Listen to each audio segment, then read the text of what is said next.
The wind carried dust down the empty street, the kind of street where boards creaked in silence and the paint on every storefront had long since been worn gray by sun and time. The late hour left the old American village hushed, but not sleeping. There was always someone awake in towns like this, watching, whispering, keeping track of who walked past whose porch and which lantern burned too long in the night.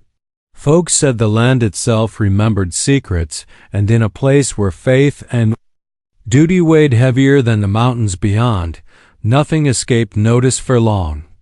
That night, however, something stirred that the land itself might wish it hadn't seen. The young cowboy had only been in the village for 3 weeks, though his presence already lingered like the faint smell of gunpowder after a duel.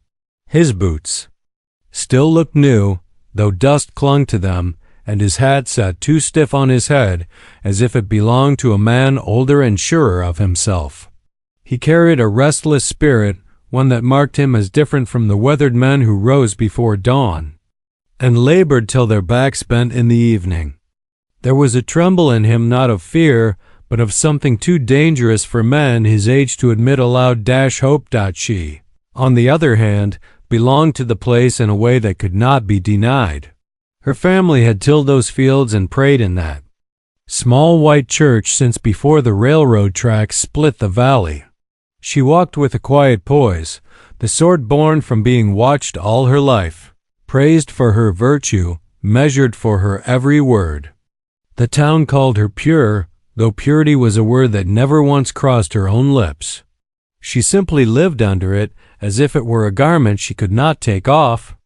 The cowboy noticed it in her eyes first, that heavy shadow, and in the way she lingered at the edge of the barnyard fence when she thought no one would care to see her there. The first night they spoke, the harvest moon lit their faces in silver.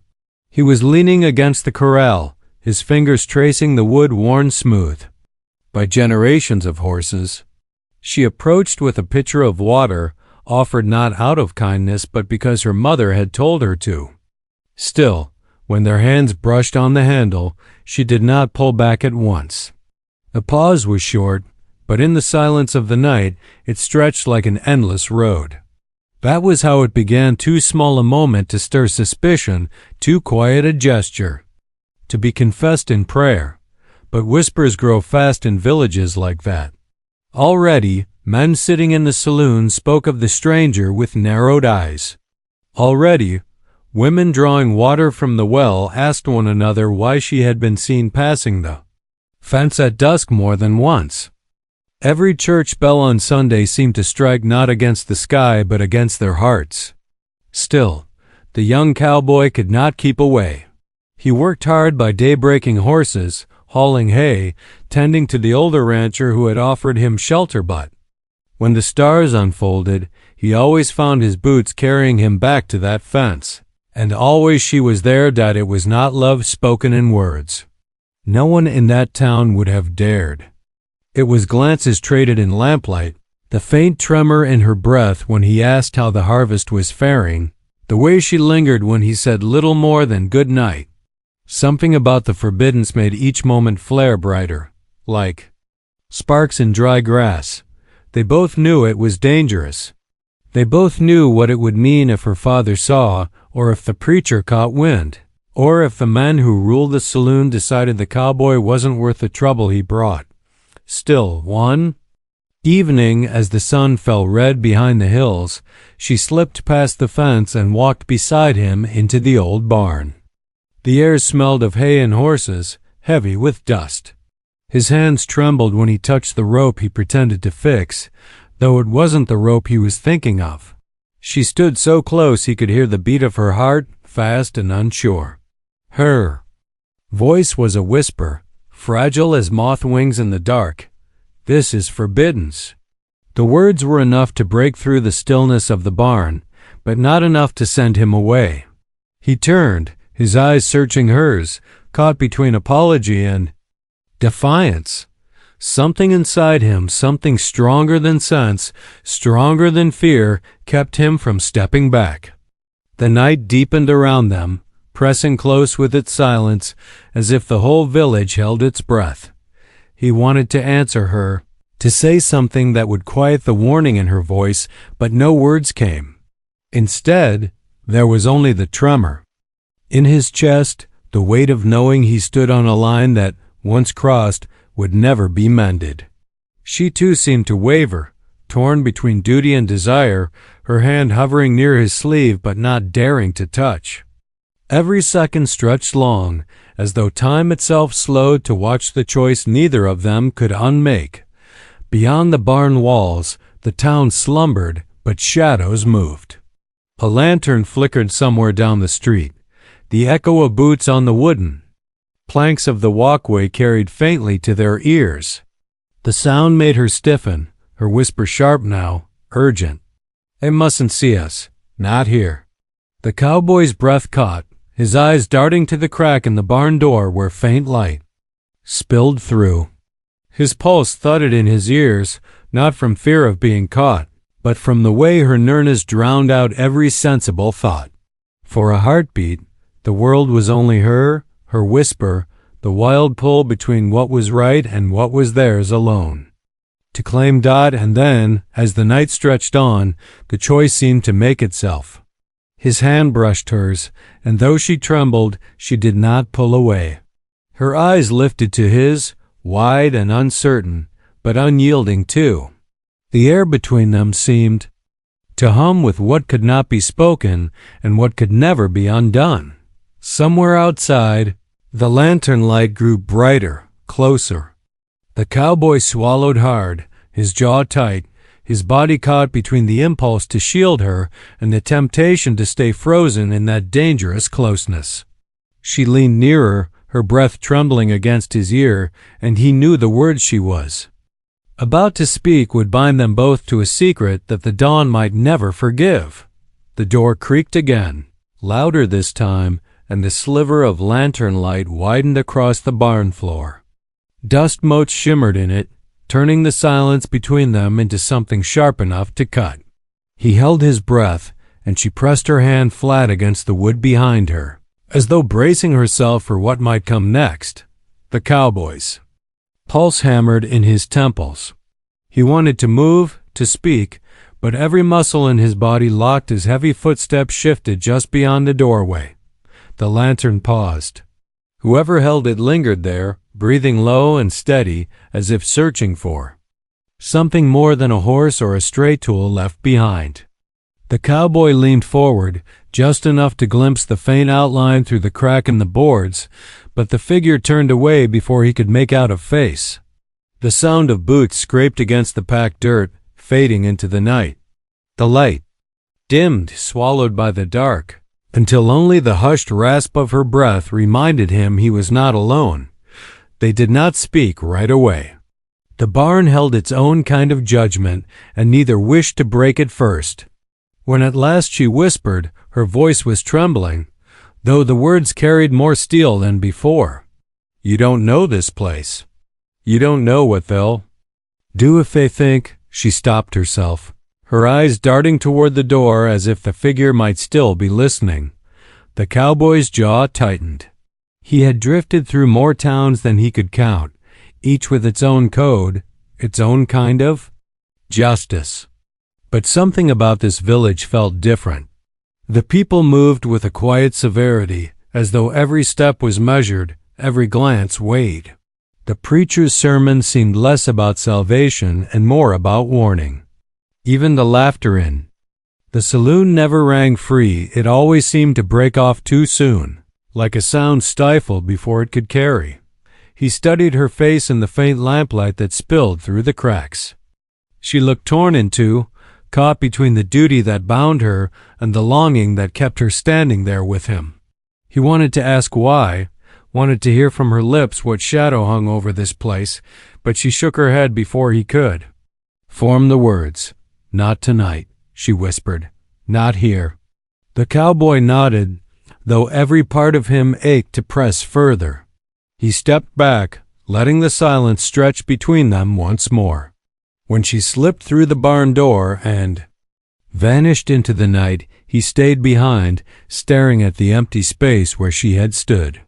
He knew better than to chase her, but he also knew this wasn't the end. The following days passed in the slow rhythm of work. Morning sun, dust rising from hooves, the creak of saddle leather, the weight of rope in his hands. The older rancher, who'd taken him in, offered few words, but the silence was not unkind. Still, the cowboy felt eyes on him wherever he went. Men at the saloon leaned back in their chairs when he passed, studying him over the rims of their glasses.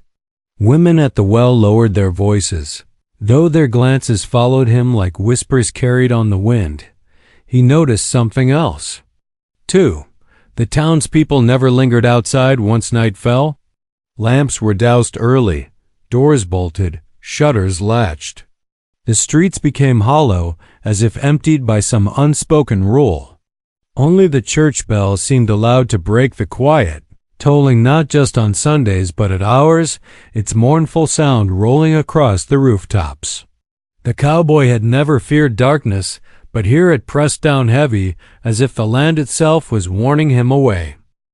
Each night, though, he found himself near the fence again. And each night she appeared as though drawn by the same pull that guided him. Their words were few, careful, but the silences between them grew heavier, more charged.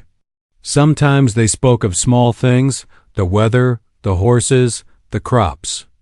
Sometimes they said nothing at all, standing only close enough that the air between them seemed to hum. One evening, when the last light of day burned red against the hills, she told him of her family. Her father, stern and proud, who measured every choice by the weight of the village's judgment. Her mother, who clung to Scripture as if it were the only thing keeping her upright. And her brother, lost 2 winters ago to an accident no one in town would speak of without crossing themselves. There was grief in her voice, but something more, too resentment, perhaps, or the kind of sorrow that comes from truths never spoken aloud. The cowboy listened, his gaze fixed on her profile as she stared out over the fields. He sensed that what she left unsaid was heavier than what she shared, but he did not push. He knew enough about silence to understand that sometimes it was not emptiness, but a shield. Still, the more he learned, the more he realized how deeply she was tied to the roots of this place, and how impossible it might be for her to ever leave it behind. As autumn deepened, the tension in the village grew sharper. Harvest season brought long days and weary nights, yet even then the people seemed restless. Meetings at the church stretched late, lanterns burning inside until the early hours.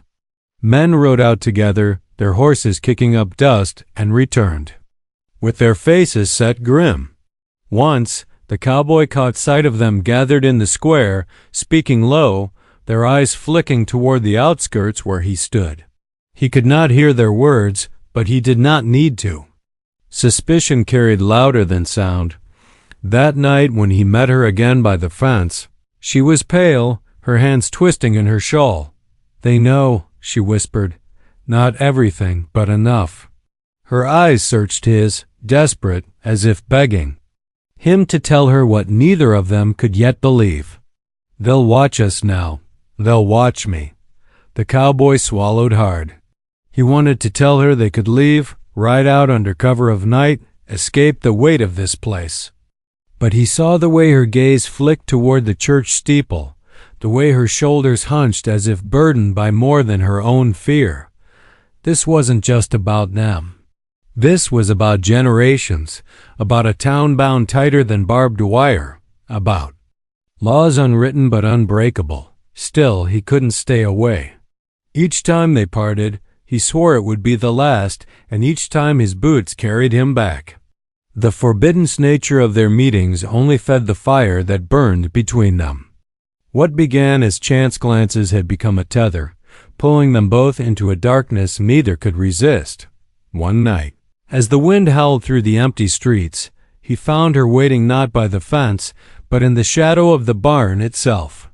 Her face was drawn, her eyes wide with something between fear and resolve. "I can't keep this," she said, her voice low, urgent. "Not with them watching. Not with what's coming." Before he could answer, the sound of boots echoed once more from the street. Lantern light flickered across the ground, sliding. Closer. She froze, clutching his arm, her whisper cutting through the night like a blade. If they find us now, it won't be whispers anymore. It'll be worse. The cowboy stiffened, his eyes fixed on the barn door.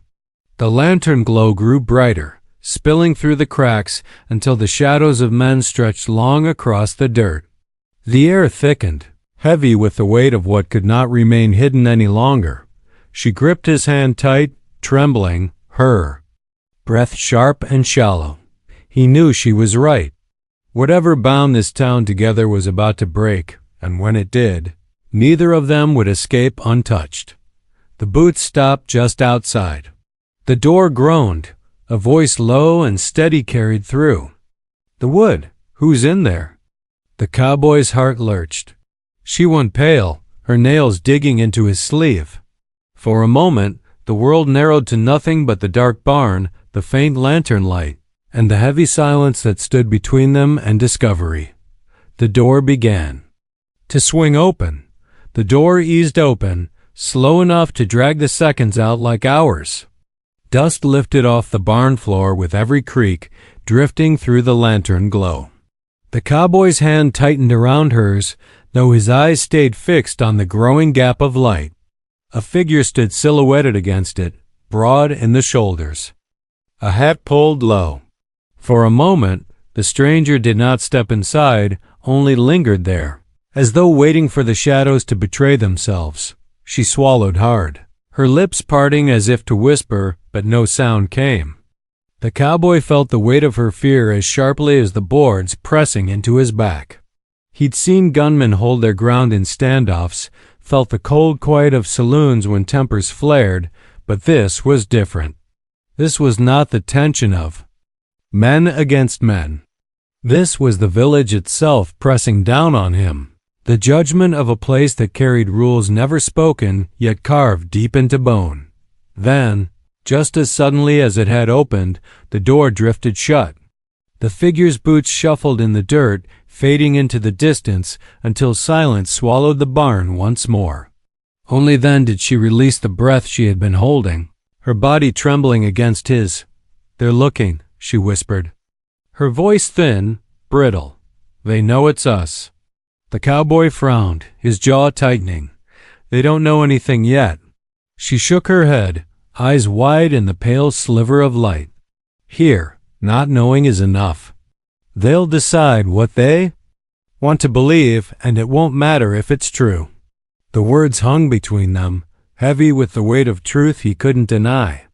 He had drifted from place to place long enough to know when a town had chosen its villain before the crime was ever spoken. Still, he could not bring himself to let go. His hand brushed hers, a gesture as much defiance as comfort, and for a moment, she did not pull away. The next days deepened the unease. At the saloon, men watched him more openly now, their conversations cutting short when he entered. The barkeep poured his drink with a hand that trembled just slightly, as if afraid of being seen serving him. Outside the church, the preacher's eyes lingered on him longer than before, his sermon swelling with talk of sin and ruin, his voice carrying sharp over the gathered crowd. Women in the square turned their faces away, their whispers sharp as the rustle of dried leaves. The village was shifting, turning against him inch by inch, though no word of accusation had yet been spoken aloud, and yet, for all the warning in her voice, she continued to meet him. Sometimes in the barn, sometimes by the fence, once even at the edge of the river where the moonlight broke against the dark water.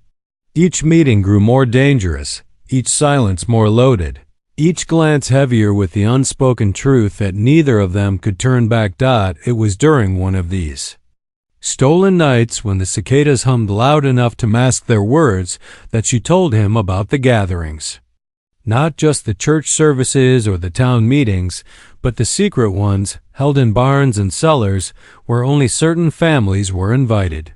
Her father never spoke of them, but she had seen him return from them pale and rigid, his face harder than stone. They talk about outsiders, she whispered, her eyes darting to the shadows as if the trees themselves might be listening. They say the land won't bear its weight if strangers bring sin into it. They say it must be stopped before it spreads. The cowboy studied her, his chest tightening.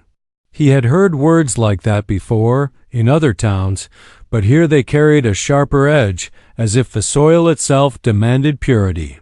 He thought of the lantern light outside the barn, the boots that paused but never entered, the way silence weighed heavier than words. Something was being prepared, something larger than whispered rumors. Meanwhile, the rancher he worked for seemed to sense the storm as well. The old man spoke little, but one evening, as the cowboy returned from watering the horses, the rancher sat waiting by the porch, a pipe smoldering in his hand. "You're stirring dust that won't settle easy," the rancher said, his eyes fixed on the horizon. "This town don't take kindly to bending its own rules. You do well to remember that." The cowboy shifted, the words cutting close, though he gave no answer. The rancher didn't ask for one.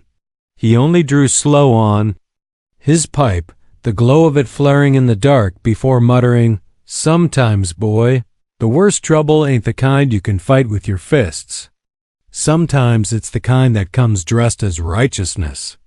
The warning echoed in the cowboy's mind long after. Yet he could not stay away. Each time he saw her, the thought of leaving grew impossible. Whatever bound them was stronger than reason, stronger than fear. And perhaps that was why the town sensed it too, why their eyes grew sharper, their whispers colder. It was not long before a new shadow entered the story.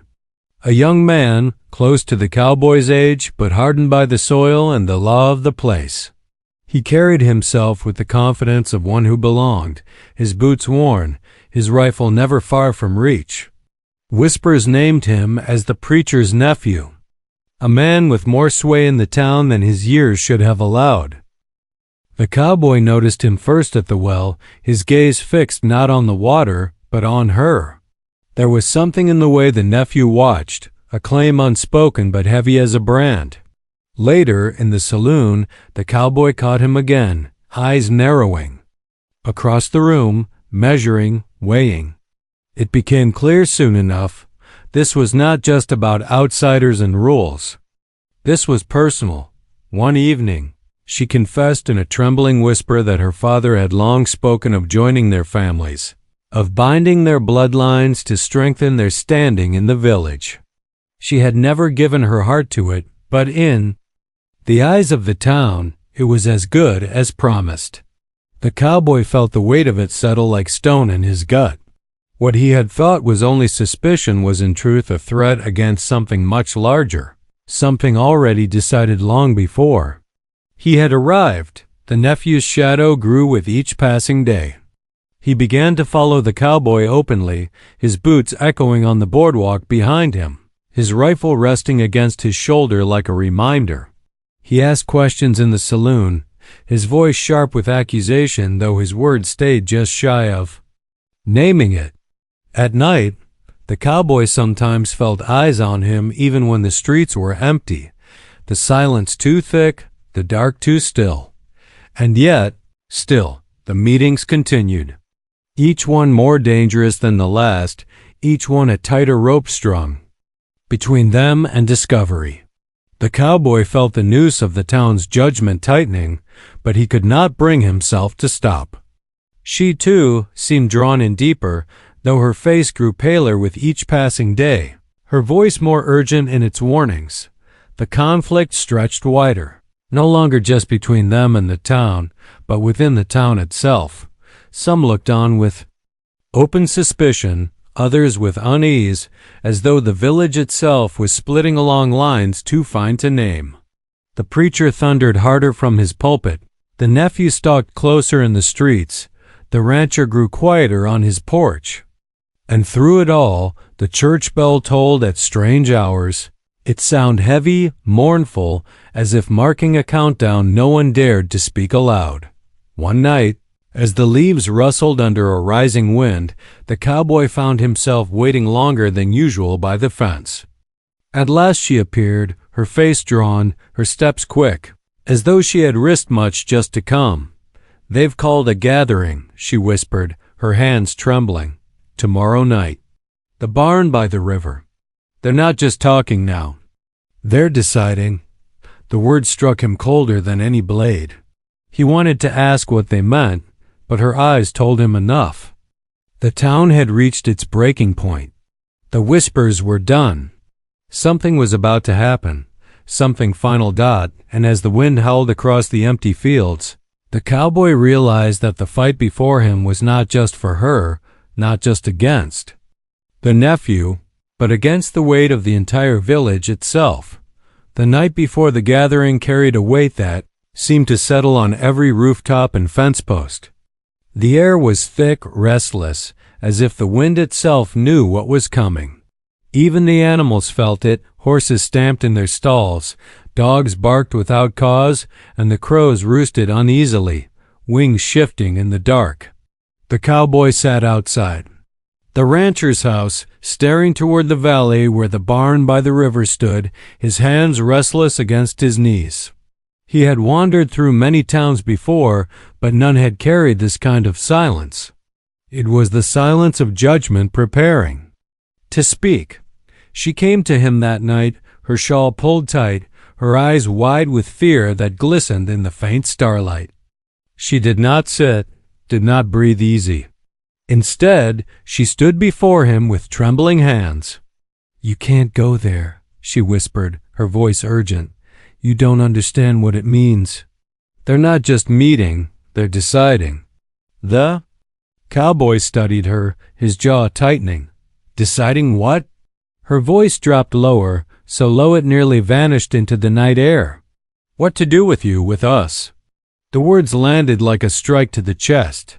He wanted to ask her more, to demand details, but he saw the truth in her eyes before she could explain. The townsfolk had chosen their trial, not in courts or laws, but in shadows and barns, where whispers became sentences and torches became the judge's gavel. He clenched his fists, the calluses of his palms biting into his skin. Still, when she begged him to leave, he could not promise it. Something inside him, stubborn as dry earth, held him there. He had never run from men's stares or from their guns, and he would not run from whispers. But this was different, and he knew it. He wasn't only carrying his own weight, now he was carrying hers, too, and the fragile thread that bound them together. The next day, the village moved with strange purpose. Men carried tools but did not work. Women filled baskets but left them untouched. Children were hushed, kept indoors, their games silenced by parents whose faces were carved with worry. The preacher's voice rang out from the church, loud even in the afternoon, though the words were drowned in the tolling of the bell. The sound rolled over the fields, long and heavy, as if warning the earth itself of what was to come. The cowboy kept to his work through the day, though his eyes never left the horizon. Every sound set him on edge, the crack of a branch, the groan of a wagon wheel, the bark of a dog. He had lived his life expecting trouble, but never like this. Trouble on the open road was clean one man against another, gun against gun, this dust settling after. But this was slower, thicker, like a rope tightening one knot at a time. When evening came, the rancher spoke at last. He stood on the porch, his weathered face deep in shadow, the smoke from his pipe curling into the air. "If you go," he said, his voice gravelly, "you won't come back the same. If you stay, you'll never be left alone. Either way, boy, the end is already walking toward you." The cowboy looked at him, searching for something more, but the old man said nothing else. He only tapped the ash from his pipe and turned back into the house. Leaving the young man to the dark dot by nightfall, the lanterns had begun to move. One by one, they flickered across the valley, carried by slow hands converging toward the barn. By the river, the glow grew stronger as more joined, until it looked like a chain of fire winding its way through the fields. The cowboy saddled his horse. No, he did not ride. Instead, he walked, leading it through the tall grass, careful to keep his figure hidden from the glow. The sound of murmurs carried on the wind-low voices, steady like a current drawing him closer. He crouched by a cluster of trees near the riverbank, the horse shifting uneasily beside him. Through the branches, he saw the barn. Its windows glowed from within, torches burning against the old wood. Outside, men stood in a loose circle, rifles slung across their shoulders, their faces grim. The preacher was there, his voice loud even from a distance, his hands raised as though summoning judgment from the sky. And there, on the edge of the light, he saw her. She stood beside her father, her face pale, her eyes darting to the shadows as though searching for him. The cowboy's chest tightened at the sight, a mix of relief and dread. She was here, caught in the middle of what was to come, and he had no way to reach her without stepping into the fire. The preacher's voice grew louder, sharper, words of sin and purity rolling like thunder. The nephew stood near the front, his posture tall, his rifle glinting in the torchlight. His gaze swept the crowd, fierce and certain, as if daring anyone to oppose him. The cowboy knew then that this was no meeting. This was a sentence being carved into the night, a decision sealed before the accused had even been named aloud. As the voices swelled, he shifted closer, his boots silent in the grass. He caught fragments of the words: outsider, danger, ruin. He saw the way the men nodded, their jaws set, their hands tightening around their rifles. Every flicker of flame painted their faces harder, until they looked less like men and more like shadows given flesh. She turned then, her eyes catching the faint movement in the trees. For a heartbeat, their gazes locked and her lips parted. In a silent plea, he froze, torn between rushing forward and holding back, knowing either choice might undo them both. The preacher's hand lifted high, his voice ringing out above the others. The land cannot abide corruption. If we do not strike it out, it will rot us from within. His words sent a murmur of agreement through the crowd, the sound low and dangerous. Torches lifted higher, rifles shifted. The nephew stepped forward, his voice sharp. Then let us strike it now, before it festers. The crowd roared in agreement, a sound that carried across the river like thunder. The cowboy's horse stamped nervously, snorting, and a few heads turned toward the trees. He ducked low, his breath sharp in his chest. The moment stretched, silence pressing down, before the preacher's voice pulled their attention back. The cowboy's fists clenched in the dirt.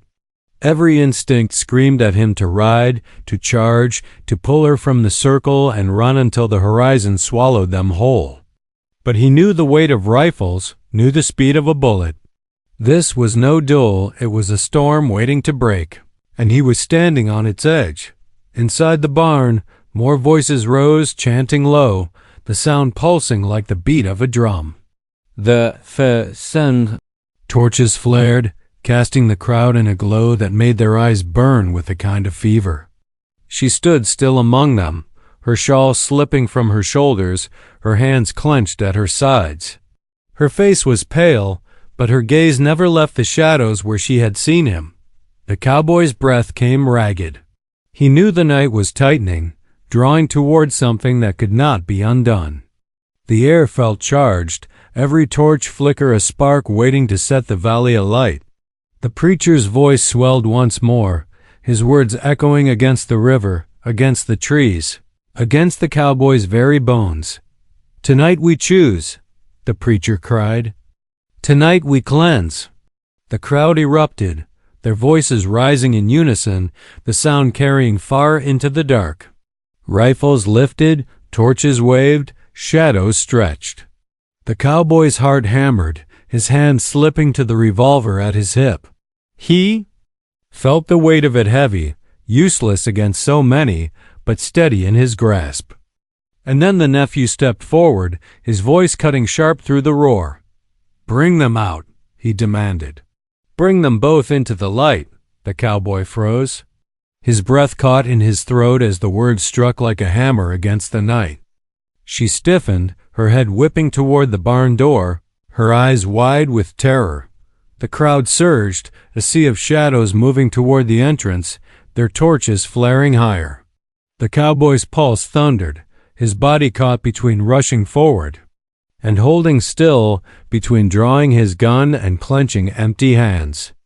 The barn doors groaned, beginning to open. The firelight spilled across the ground, stretching toward the trees where he crouched hidden. The night itself seemed to hold its breath, waiting for the moment when the shadows would meet the light. The barn doors swung wide, their hinges groaning as the torchlight flooded out, spilling across the dirt like a fire set loose.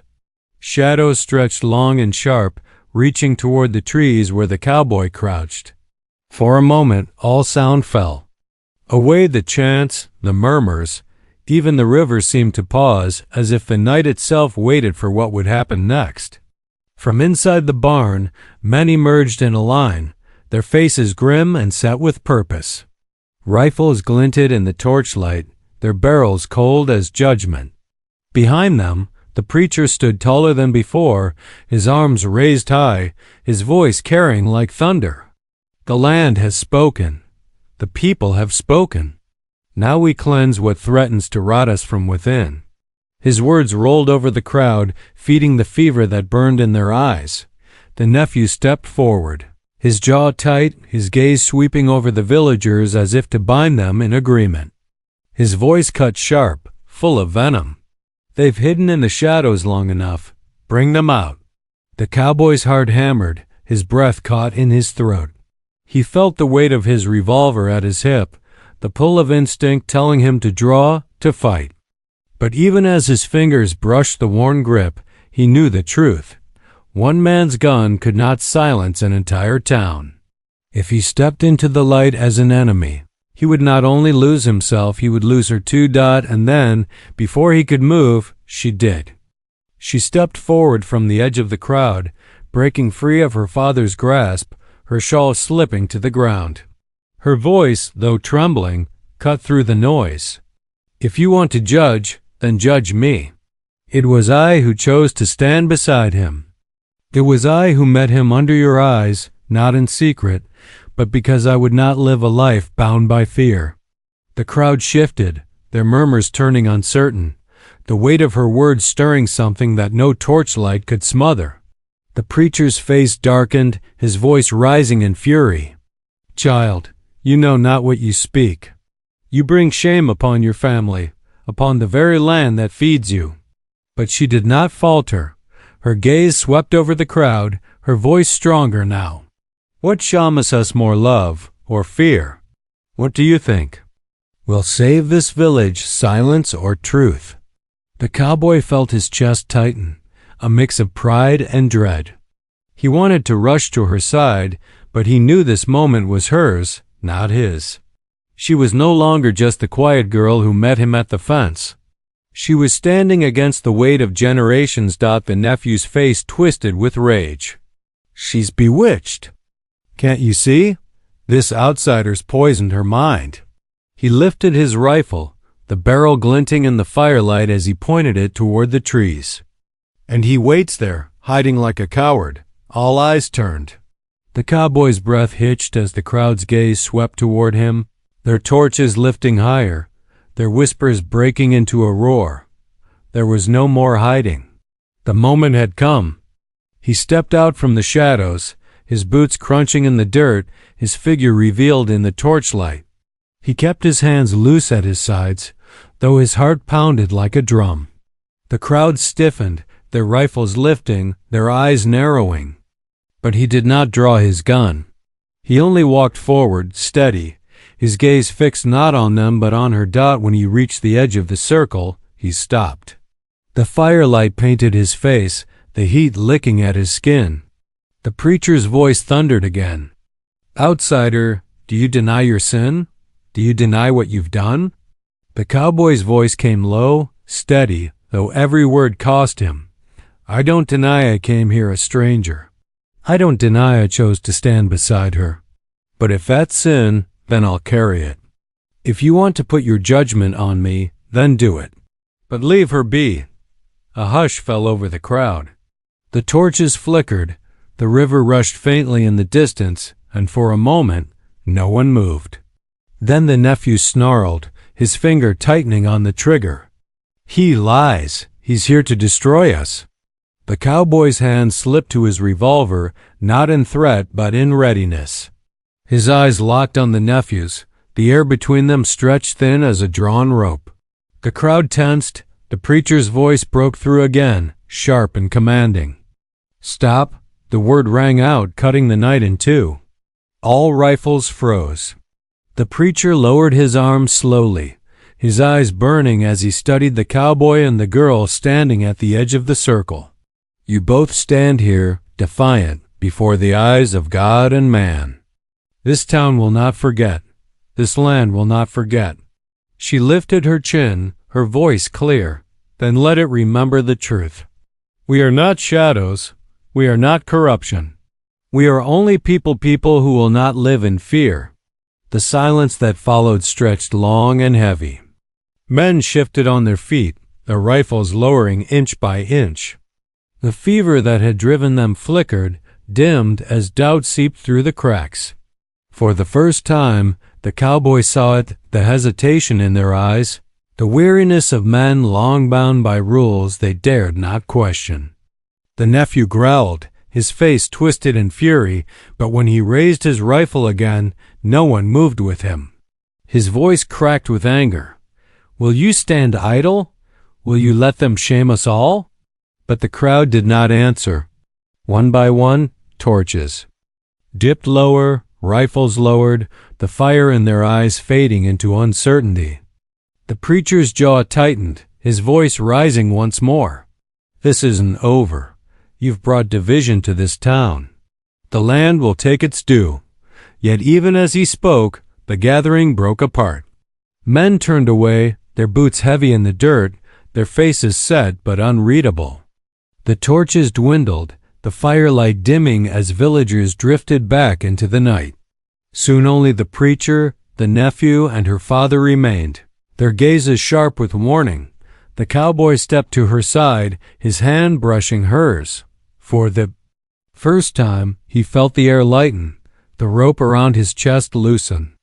They had not been forgiven nor accepted, but they had not been condemned either.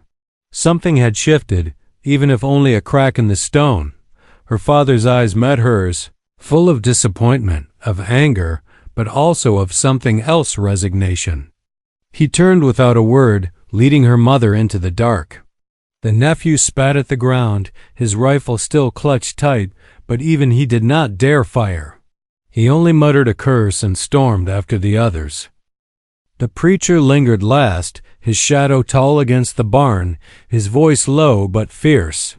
You may think you've won something here, but mark my words, the land remembers. And so do I. Then he turned, disappearing into the night, leaving. Only silence behind. The cowboy and the girl stood together as the last torchlight faded.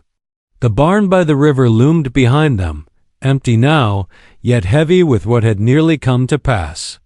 The river whispered in the dark, carrying away the echoes of the chants, the shouts, the judgment that had burned so hot only moments before. She leaned against him, her breath shaking but her voice steady. It's not over, but we're still. Here. He wrapped his arm around her, his eyes fixed on the horizon. Then we'll face what comes. Together. And as the first hint of dawn touched the sky, the cowboy realized the truth. The village might never fully forgive, the preacher might never relent, and the nephew might never rest. But they had stood, and they had not broken. Sometimes that was enough. The land would remember, yes, but so would they. And in that memory lay a strength no torch, no sermon, no whisper could take away. The sun broke over the hills, spilling gold across the valley, burning away the last of the night. The barn by the river stood quiet. The field swayed in the morning wind, and for the first time, the weight of fear seemed lighter. The cowboy looked down at her, her eyes bright despite the tears, her hand steady in his. Whatever the town chose, whatever the land carried, they had chosen each other. And that choice, forbidden as it was, trembled with a truth stronger than judgment itself. Together, they walked away from the barn, leaving the shadows behind, stepping into the light of a new day. Top of form, bottom of form.